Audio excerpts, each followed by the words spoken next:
आज हम हिंदी साहित्य में अध्याय 2 तुलसीदास जी के पाठ से मंदोदरी की रावण को सीख, इसका हम अंतिम अवतरण ले रहे हैं। और हमने देखा कि पूरे अध्याय में ही मंदोदरी के द्वारा रावण को बार बार अनेक तरीके से समझाया गया है कि भाई राम असाधारण मनुष्य हैं, उनसे वैर नहीं लेना चाहिए। सीता माता को ससम्मान राम को लौटा दीजिए और इसी में आपकी भलाई है। तो इसका ये अंतिम जो भाग है, जो पद है, जैसा हर बार बताए, पहले संदर्भ देना, फिर प्रसंग देना, फिर व्याख्या और फिर विशेष। तो संदर्भ हमने सीख लिया है कि पाठ का नाम, पुस्तक का नाम, लेखक का नाम। यहाँ पर जो प्रसंग है, प्रसंग वही होगा कि इस अवतरण में भी मंदोदरी रावण को विभिन्न प्रकार के उदाहरण देकर, विभिन्न प्रकार के तर्कों के माध्यम से राम के विराट स्वरूप को वो बता रही है। राम क्या क्या है, उसके माध्यम से भी अगर रावण को समझ में आ जाए और सीता माता को लौटा दे, तो वह इसका प्रयास बार बार कर रही है।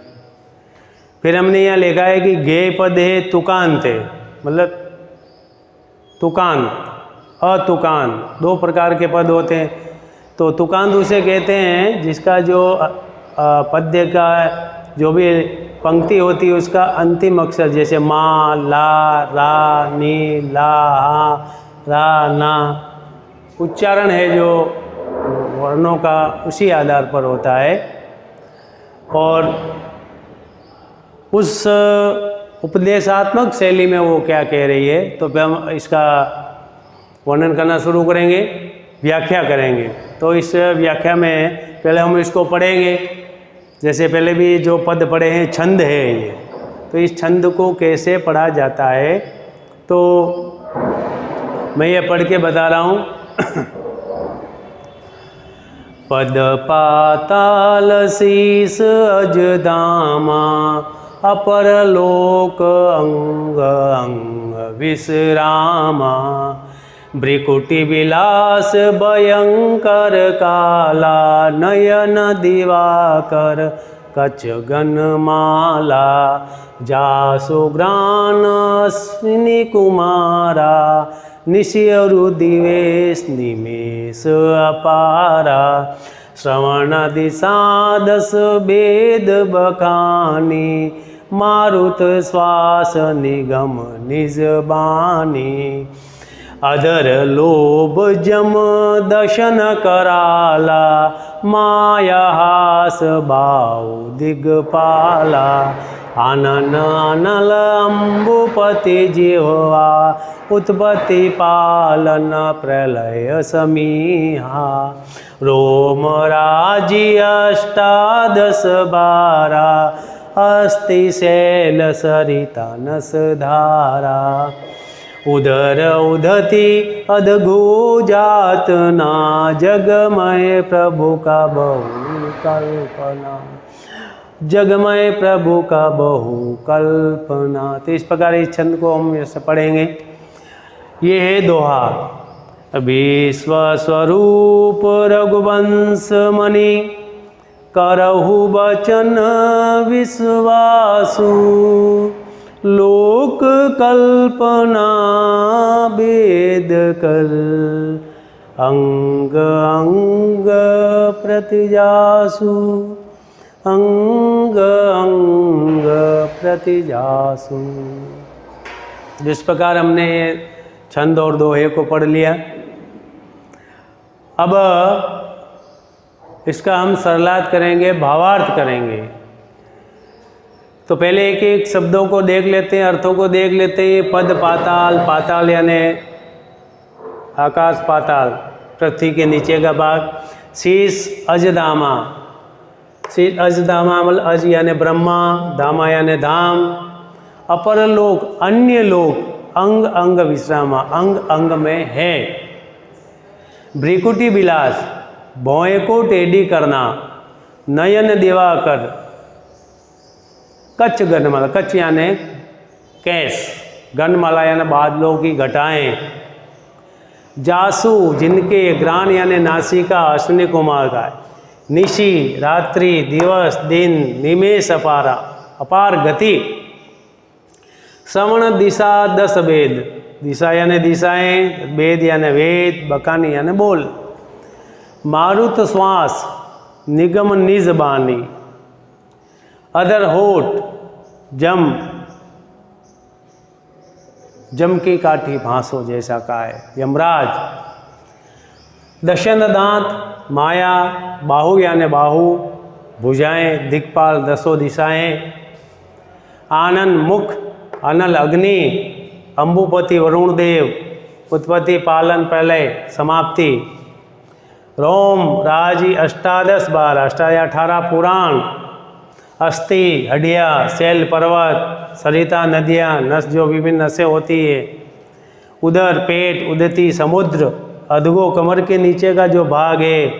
जातना यानी काष्ठ। जगमय प्रभु का है बहिकल्पना। तो इस प्रकार मैंने ये अर्थों को बताया। अब अपन इसका भावार्थ करेंगे। तो क्या है? पद पाताल शीस अजदामा, अपर लोक अंग अंग राम। हे पतिदेव, हे श्री रावण, आप मेरा कहना मान लीजिए और कह रहे हैं कि राम के स्वरूप को जानो, राम के कर्म को जानो, उनके स्वरूप को जानो। वो साधारण आदमी नहीं है, असाधारण व्यक्ति है, ईश्वर के अवतार हैं। तो कहा है कि सब कुछ यहाँ पृथ्वी पर जो भी है वो राममय है। पद पाताल यानी उनके जो पाँव है पाताल के समान है।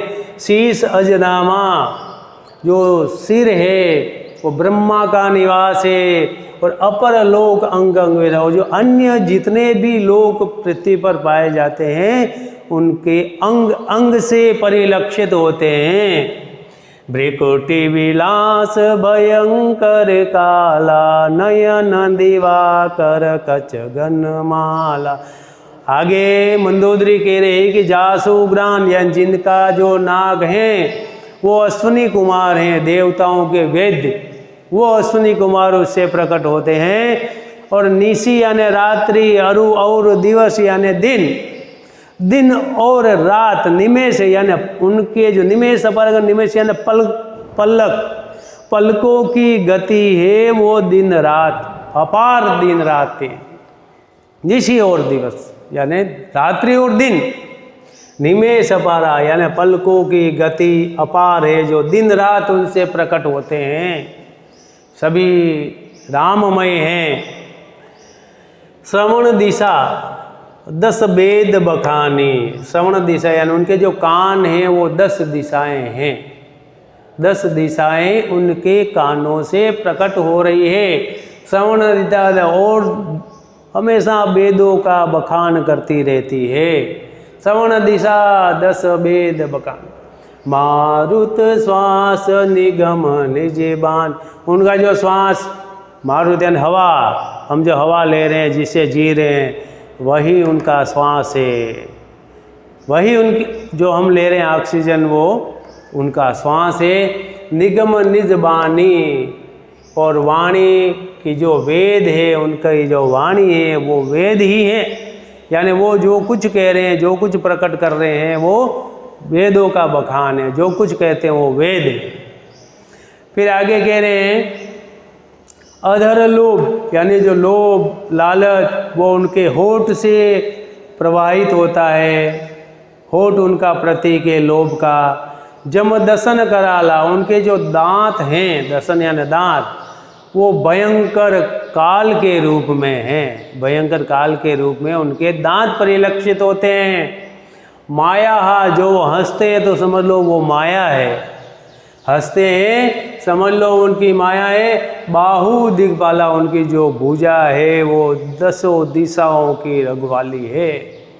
दसों दिशाओं की रखवाली इसलिए कहा है, अधर लोभ जम दसन कराला, माया हास भाव दिग्पाला। दसों दिशाओं के जो दिग्पाल हैं, रक्षक हैं, वो उनकी भुजाएं हैं। सब कुछ राम से परिलक्षित हो रहा है। फिर आगे कहता है कि अनल आनन अनल अम्बुपति जीवा, यानी जो उनका मुख है वो अग्नि है। मुख अग्नि मुख से प्रकट हो रही है। अम्बुपति जीवा, जीवा अपने आप वरुण देव हैं, अम्बुपति। आनन अनल अम्बुपति जीवा, उत्पत्ति पालन प्रलय समीय। जो भी उत्पन्न हो रहा है करने वाले श्री राम, पालन करने वाले श्री राम, प्रलय समिया जो प्रलय लाते हैं, मृत्यु देते हैं, वो भी राम। यानी उत्पत्ति करने वाला, पालन करने वाला, मारने वाला, सब कुछ श्री राम हैं। रोम राज अष्टादश 12, ये जो रोम होते हैं, रोम रोम जैसे कहते ना, रोम रोम कल्याण, रोम रोम कल्याण, ये जो हमारे जितने भी शरीर पर रोम है, रोम राज अष्टादश 12, जो रोम है राम के, वो 18 पुराणों को परिलक्षित करते हैं। अस्थिशैल रोम राज्य अष्टादश 12, अस्थि शैल सरिता न सजारा। शैल पर्वत, जितने भी पर्वत दिखते हैं बड़े बड़े, वो सब भगवान राम की हड्डियों से बने हुए हैं। उनका निर्माण भगवान राम के शरीर की हड्डियों से है। सरिता नस, हमारे शरीर में करोड़ों असंख्य जो नसें हैं, वो नदियां हैं, वो नसें नदियों के समान हैं। राम की जो नसें हैं वो नदियों के रूप में प्रवाहित हो रही है। यानी चर अचर सब ने राम को ही प्रकट किया है। उदर उदति अदगो जातना, ये जो पेट है ये समुद्र के समान है। राम का पेट समुद्र है। अदगो जातना यानी कमर के नीचे का भाग, उसको कहते हैं अदगो जातना। जातना यानी कष्ट, दुख, दर्द। अदगो कमर के नीचे का भाग जो है कष्टों को परिलक्षित करने वाला है। वो जितने भी जो कष्ट है वो राम के कमर के नीचे का भाग है। और जगमय प्रभु का बहु कल्पना, इसलिए इस संसार में भगवान राम ने अपने आप को प्रकट किया है। तो इस प्रकार इसका अर्थ हो जाता है। तो मंदोदरी ये कहना चाहते हैं कि श्री राम स्वरूप पूरी दुनिया में फैले हुए हैं और भगवान ने ही पेड़ पौधे, प्रकृति, जड़, स्थायी, अंगम, जितने भी हैं जड़ चेतन, उनमें सब में राम का निवास है। इसलिए आप समझिए और सीता माता को ससम्मान राम के चरणों में सौंप दीजिए। मेरा भी अहोभाग्य है और आपका भी अहोभाग्य होगा।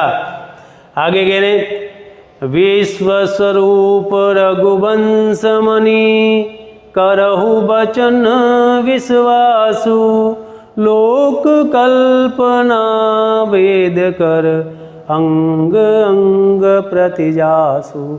अदमय गौरी हे पतिदेव से विश्व स्वरूप रंगवंश करें। विश्व के स्वरूप में जो भी चराचर वस्तु है उसमें श्री राम ही स्थापित है। करो वचन विश्वासु, आप मेरे द्वारा जो ये वचन कहे जा रहे हैं उस पर विश्वास कीजिए। लोक कल्पना वेद कर, वेदों में भी ये सभी जो कल्पना है, जितने भी लोक है, ये वेदों में भी जो कहा गया, जो वेदों की जो वाणी है वो सभी प्रभु के द्वारा ही प्रकट है। और अंग अंग प्रतिजात है, उनके अंग अंग से ये जितने भी जो बातें हैं वो उनके प्रत्येक अंग से प्रकट हो रही है। इसलिए मेरी विनती है कि आप सीता माता को ससम्मान रावण को लौटा दीजिए। तो इस प्रकार ये भाव यानी व्याख्या हो गई। अब अंतिम आता है विशेष। विशेष में जैसे मन बोलेगा मंदोदरी की चतुराई, इसमें मंदोदरी विभिन्न प्रकार के तर्कों के माध्यम से रावण को समझाने का काम कर रही है। जैसे उन्होंने कहा है कि पद भाई उनके पैर किसके समान है, शीश किसके समान है, अन्य अंग को इसके समान है, भ्रिकुटी क्या है, नयन कैसे हैं, कच्छ गणमाला यानी उनके जो केस है वो गणमाला यानी बादलों की घटाओं के समान है। तो ये सब उन्होंने दिया है, मतलब नासिका कौन है, दिन कौन है, रात कौन है, दिशा कौन है, तो ये सब इस पद्य के माध्यम से समझाया गया। तो वो बड़ी चतुराई से अपने पति को समझा रही है राम के स्वरूप के द्वारा।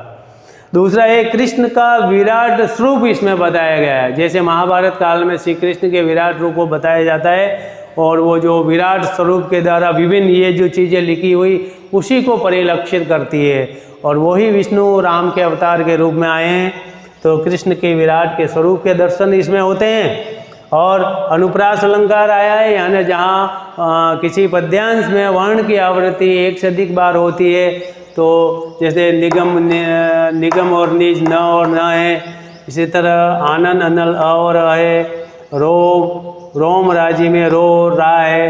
तो इस प्रकार पूरे पद में अनुप्रास अलंकार की प्रतीति होती है। और दूसरा है उपमा अलंकार, यानी जहाँ उपमेय और उपमान हो और किसी वस्तु को अदृश्य वस्तु के समान बताया जाता है। जैसे चंद्रमुखी यानी मुख हमारे सामने है लेकिन चंद्रमा हमारे सामने नहीं है, तो मुख कैसा, चंद्रमा के समान। तो इसमें पूरे में उपमा अलंकार है। जैसे कच्छ गणमाला यानी केस कैसे हैं, बालों की घटाई के समान, नयन किसके समान है, सूर्य के समान, नयन सूर्य के समान। और भ्रिकुटी कैसी है, काल के समान।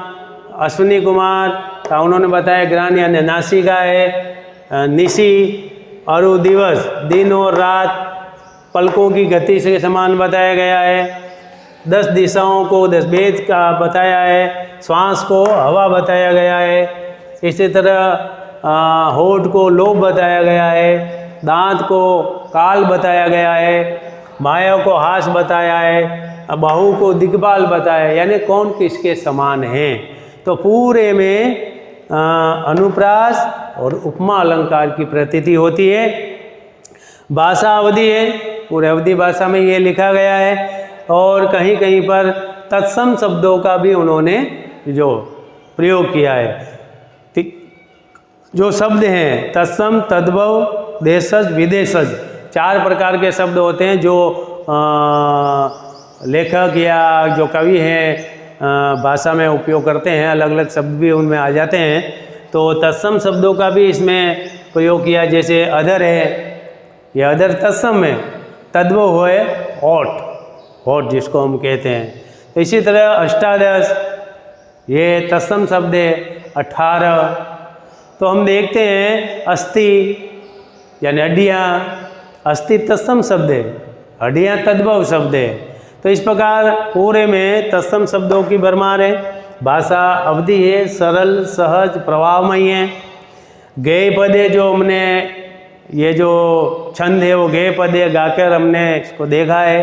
तुकांत है और शैली उपदेशात्मक है, यानी उपदेशात्मक तरीके से मंदोदरी रावण को बार बार विभिन्न राम के विराट स्वरूप को लेकर बता रही है। तो अब भी समझ जाइए, और ये विश्व स्वरूप रघुवंश है, मेरे वचनों पर विश्वास कीजिए और मेरे अहोभाग्य को बचाइए, आपके अहोभाग्य को बचाइए, अपने वंशज को बचाइए। सीता को आदर सहित आप राम को लेटा दीजिए, इसी में सबका कल्याण है।